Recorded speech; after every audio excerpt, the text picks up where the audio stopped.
Welcome to this short video about PowerPoint and presentation skills and what you need to demonstrate for the RO13 coursework of the Cambridge Nationals IT Level 2 qualification. I'm going to share with you now the skills grid that's provided by OCR. This is available to everybody, and if you want to see the full skills grid beyond just Learning Outcome 7, you can do this by Googling OCR Cambridge Nationals IT skills grid. These are the skills that need to be demonstrated for each of the grades available for this unit. Okay, and you will see that down at the left hand side here we have a level 1 pass, so your grade 1, your grade 2, up to level 2 distinction, your grade 8, your grade 9, and everything that's in between. You'll see that there are some skills that need to be demonstrated. If you demonstrate these skills, you get to move up the grid.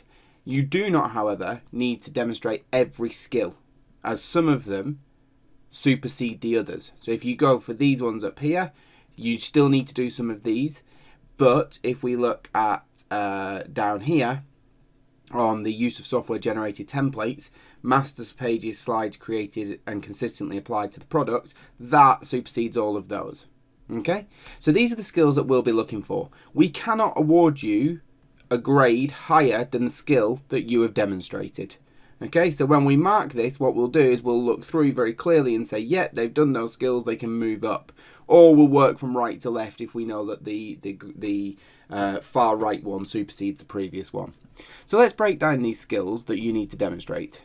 You need to have an appropriate house style. Remember, a house style is a consistent layout. That is consistent backgrounds, consistent placement of buttons, logos, images, consistent use of text, so you're not having Times New Roman on one slide, Comic Sans on another slide.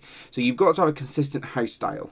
Okay, and the easiest way to do that is to set that up in your slide master, and there will be a video link at the end of this video to how to create a slide master from my videos. You need to do a grammar check and a readability check. A grammar check and a spelling check, they should be pretty normal for you to be doing as you go along. A readability check is where you read what you've written and check that it makes sense. The easiest way to do that is to have somebody else read it for you. Either somebody, as you're doing this at home, somebody at home, or somebody sat next to you in a classroom, to just read it and go, does that make sense? Sometimes, and I'm guilty of this as well, when I read my own work, I don't really understand where the error is because I know where it makes sense. So somebody else reading it often helps. Masters pages and slides are created that are appropriate to context, gives you a merit, okay?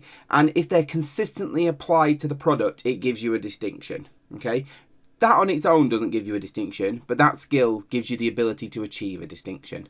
So you need to have it consistently applied to the product. And like I said, the easiest way to do that is to use your master slide and to make sure that it always looks the same. If a button moves ever so slightly, that's not a problem. If it's consistently jumping around the page, or your menu buttons are going from the top to the bottom, or your logos appearing and not appearing, that isn't consistent, and so we aren't able to say that it is. Appropriate and consistent use of transition and animation effects. We don't want to see images coming in and having a dance around the screen. This is a professional document, so if you're going to use transition and animation effects, they need to be consistently used, and they need to be used where appropriate.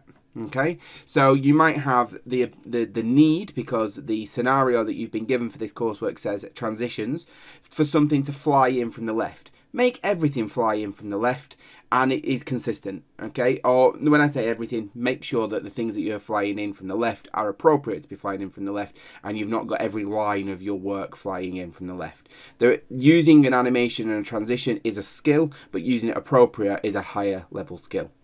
An appropriate use of media, so that you've got the ability to bring media in from your device. You're able to insert it into the PowerPoint and edit where it is, so you appropriately put it somewhere. It doesn't just appear in the middle, or it doesn't just randomly take over the whole screen. You've thought about the media that you're putting in, that the media you're putting in is appropriate, that it makes sense, and that it is in the right place. For instance, on this slide here now, you can see that there's a tick on the corner, or on the left hand side. That should be telling you that this is like a checklist for you. You're going to be ticking it. I've placed it there because we read from left to right, and so that is appropriate placement of that image.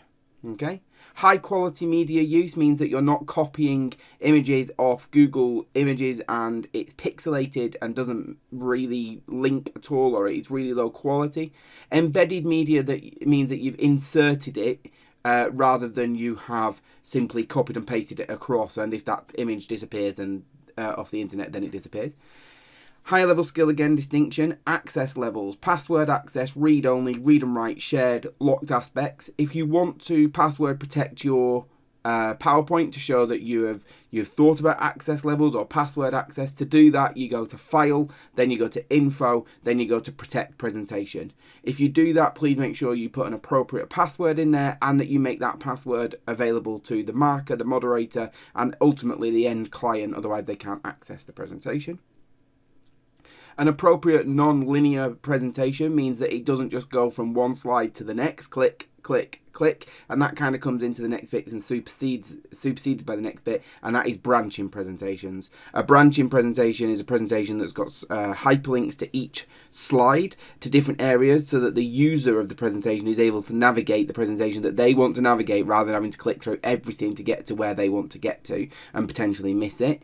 There might also be a need for you to embed media, embed an integrated document. So it may be that in the scenario you have to demonstrate that you can bring in an Excel spreadsheet or a Word document, and so a branching presentation would become just that by bringing in an integrated document as an object. Again, see the video in my playlist for how to do that if it is appropriate for your scenario. And then speaker notes. The speaker notes appear at the bottom of the presentation slide, and that should be where you're writing any notes that will be enabling or helping the speaker when they're presenting that slide. It isn't appropriate for all presentations, and so again you need to use your judgment based on the scenario that you've been given. And then the final point, because with all of those other points there it can become lost, is the key information from your scenario is met. If your scenario says that you need to insert certain images, if your scenario says you need to insert certain wording or a logo in a certain place or have navigation in a certain way, you need to meet that scenario, otherwise you're not going to achieve higher than a pass. Okay, so you might have done all of those skills there, but you've not actually read the scenario. These skills are generic to every scenario. Your scenario will require you to use a variety of them, but maybe not all of them, possibly all of them, but that's for your judgment. Okay, thank you for listening.